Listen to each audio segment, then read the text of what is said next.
মাঝরাতে মিষ্টি আপুর সাথে ভয়ঙ্কর একটা কাজ করার সিদ্ধান্ত নিলাম। চুম্বক খাওয়ার থেকে ভয়ঙ্কর কাজ আজ রাতেই করব। চিন্তা ভাবনার এক পর্যায়ে ফোনটা বেজে উঠলো। স্ক্রিনে তাকিয়ে দেখলাম মিষ্টি আপু কল দিয়েছে। মিষ্টিকে আপু বলছি কারণ মিষ্টি আমার চেয়ে এক বেশ সিনিয়র। রিসিভ করতেই ফোনের ওই পাশ থেকে রাগী হুঙ্কার বেশি আসলো, এই পিসি বাসা কই তুই? আমি মধুর সুরে বললাম, পৃথিবীর শ্রেষ্ঠ সুন্দরী একটা মেয়ের মুখে এরকম কথা মানায় না। আর হ্যাঁ, আমি পিসি না, কলেজে পড়ি।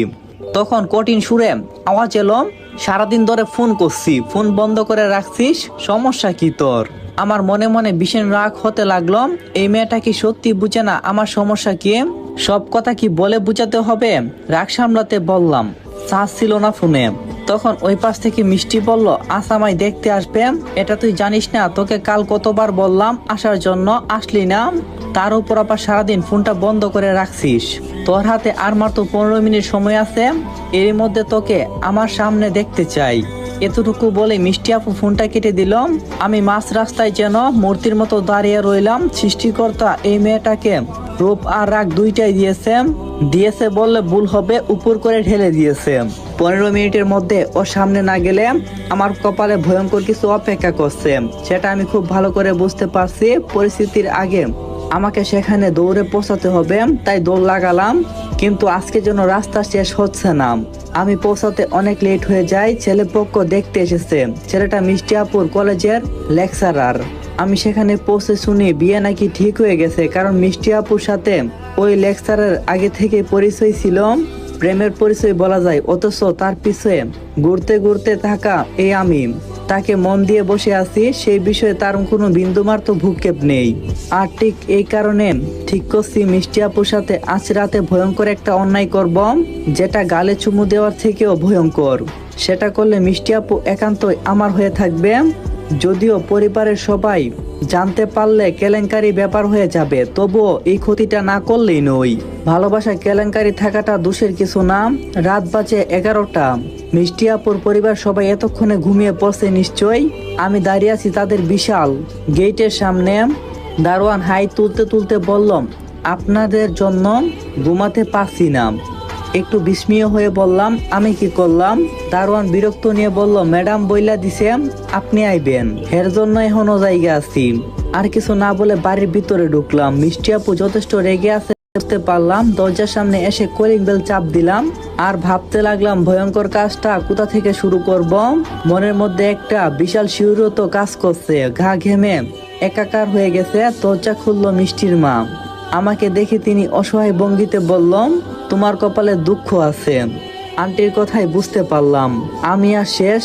কিন্তু আন্টি বা মিষ্টি তা তো জানে না যে দুঃখ আমার কপালে না, তাদের কপালেই নাচছে।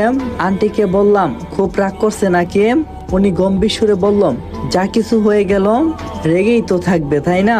আমি বুঝতে পারলাম না যা কিছুটা আসলে কি, জানার চেষ্টা করলাম না। আন্টিকে বললাম, আন্টি যাই, মিষ্টির সাথে দেখা করে আসি। কথা বলে সিঁড়ি বেয়ে মিষ্টির ঘরের দিকে গেলাম। দরজার কাছে দাঁড়িয়ে বড় বড় নিঃশ্বাস ছেড়ে নিজেকে হালকা করে নিলাম। তারপর দরজায় টোকা দিলাম। অনেকক্ষণ বাদেই দরজা খুললো। দরজার ওই পাশে ঘুম ঘুম চোখে দাঁড়িয়ে আছে মিষ্টি। কি আশ্চর্য, ঘুমন্ত অবস্থায় মিষ্টিকে একদম রাজকুমারীর মতো লাগে। পার্থক্য শুধু একটাই, রাজকুমারীদের চোখের কাজল লেটে যায় না, আর মিষ্টির যেন চোখ মুখ এক হয়ে গেছে। ঘুমের কারণে বুধই লেপটে গেছে। তাছাড়া শাড়িটাও এলোমেলো, পায়ের কাপড়টা একটু বেশি উপরে উঠছে, হাঁটু দেখা যাবে এমন অবস্থা, পেটের বেশিরভাগ অংশ দৃশ্যমান। মিষ্টির নাভির দিক থেকে যেন আমার চোখটা সরাতে কষ্ট হচ্ছে। মিষ্টি ঘুম ভঙ্গিতে আমাকে বলল, ঘুম পাচ্ছে, এখন যা। এই কথা বলে দরজা বন্ধ করে দেবে, তার আগে দরজা ঠেলে মিষ্টির রুমে প্রবেশ করলাম। শরীর গ্যাসে ভিতরে ঢুকলাম। মিষ্টি আপু অনেকটাই হকচকিয়ে গেল, আর তাকে ধাক্কা দিয়ে রুমে ঢুকার কারণে যেন তার ঘুমটাই হারিয়ে গেল। মিষ্টি আপু চোখ শুরু করে বললাম, তোকে রুমে ঢুকতে বলছি? আমি একটা মুচকি হাসি দিয়ে বললাম, তোমার রুমে ঢুকতে কি পারমিশন লাগে নাকি? মিষ্টি কিছু বললো না, রাগান্বিত চোখে শুধু বারবার দেখছে। রাত এখন 12টার কাছাকাছি। এরই মধ্যে মিষ্টির রাগ গলে জল হয়ে গেছে। এই মেয়ে যত দ্রুত রেগে যায় তত দ্রুত যেন রাগ ভেঙে যায়, কত অদ্ভুত বিষয় এই মেয়েটার মধ্যে আছে। এই মুহূর্তে মিষ্টি আমার সামনে সোফায় দুপা তুলে হিল হিল করে হাসছে। অভিনয় যেন অভিনেত্রীকেও হার মানাবে। আমি ঠিক করলাম তখন ভয়ঙ্কর অন্যায়টা এখনই করব। এক পা দু পা করে মিষ্টির কাছে এসে দাঁড়ালাম। মিষ্টি হাসি থামিয়ে বলল, কি হলো, থামলি কেন? তখন আমি মিষ্টি আপু শরীরে হাত রাখতেই আমার সারা শরীর যেন কাঁপুনি দিয়ে উঠলাম। আচমকিত যে ব্যাপারটা ঘটলাম সেটা আমি পছন্দ দূরে একটা ধাক্কা খেলাম। আমার মাথা যেন শূন্য হয়ে গেল। দেখলাম মিষ্টি আপুর চোখ বেয়ে অজরে টপ টপ করে পানি পড়ছে। আমি সরে দাঁড়ালাম। নিজেকে একটু তুচ্ছ মনে হলো, নিকৃষ্ট মনে হতে লাগলো নিজেকে। মিষ্টি আপুর চোখের জল মুছতে মুছতে বললাম, তুই আমার সাথে এসব। বাকিটুকু বলার আগে মিষ্টি কান্নায় ভেঙে পড়লো। আমি বুঝতে পারছি না যে কি করব। আমি তমতম হয়ে গেলাম। এই মিষ্টি, তুমি প্লিজ কান্না থামাও, আমি বুঝতে পারিনি। মিষ্টি হাতের ইশারায় আমার কথা থামিয়ে দিয়ে অগ্নিদৃষ্টিতে চেয়ে বলল, বিষণ্ণ তুই? এখন আমার সামনে থেকে সর, না হলে কিন্তু আমার খারাপ রূপটা তোকে দেখাবো। মিষ্টি যে পছন্দ রেগে আছে সেটা আমি বুঝতে পারলাম। তাই কোনো কিছু না বলে ঘর থেকে বের হয়ে আসলাম। ছাদে চুপচাপ বসে আছি, সারা শরীর ঘামছে। এমন একটা নিকৃষ্ট ভাবনা আমার মাথায় এলো কিভাবে?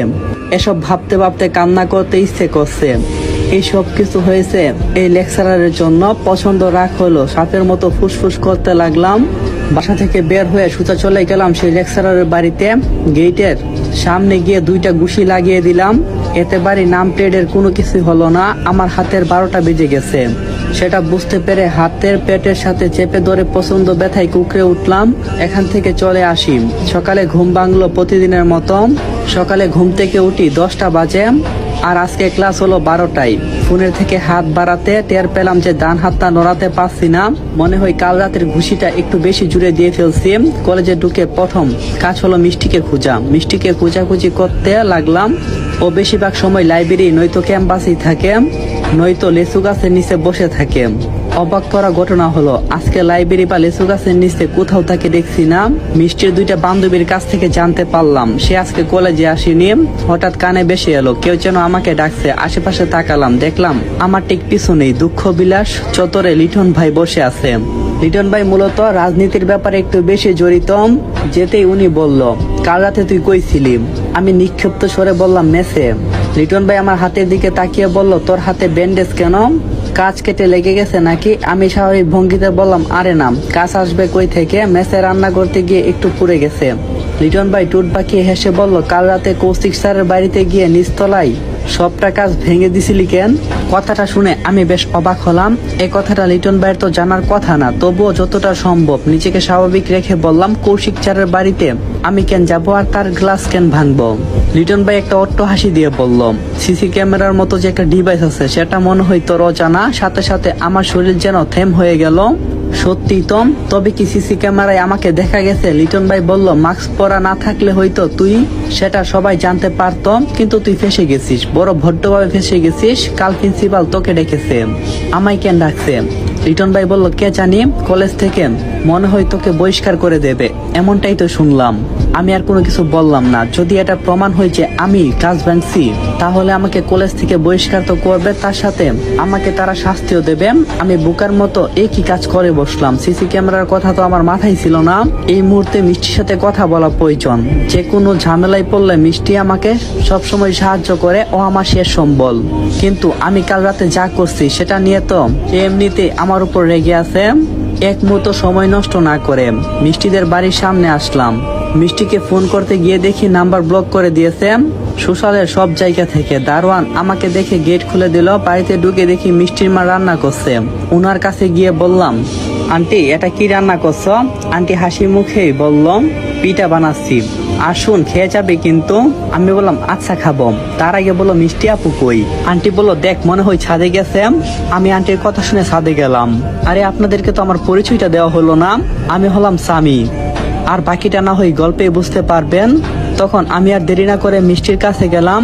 ওকে দাঁড়িয়ে থাকতে দেখে পিছন থেকে তার পা জড়িয়ে ধরে বলতে লাগলাম, আমার ভুল হয়েছে, আমাকে ক্ষমা করে দে, একবারের মতো মাফ করে দে না। মিষ্টি মুখ বুতা করে দাঁড়িয়ে আছে, কিছু বলছে না। বেশ কিছুক্ষণ এভাবে পা ধরে বসে আছি আর ভেবে করে কান্না করছি। কান্না করার এক পর্যায়ে বলতে লাগলাম, তুই কিছু বল, না হলে আমাকে যে কলেজ থেকে বের করে দেবে।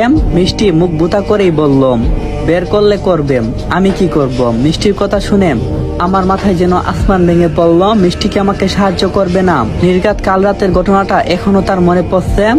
তখন আমি বললাম, তোকে আমি পেঁয়াজু বানিয়ে খাওয়াবো, আমাকে বাঁচা, তোর জন্য প্র্যাকটিক্যাল আমি লিখে দেব, প্রমিস। স্বামীর কথা শুনে মিষ্টি প্রচন্ড হাসি পাচ্ছে, অনেক কষ্টে হাসি চেপে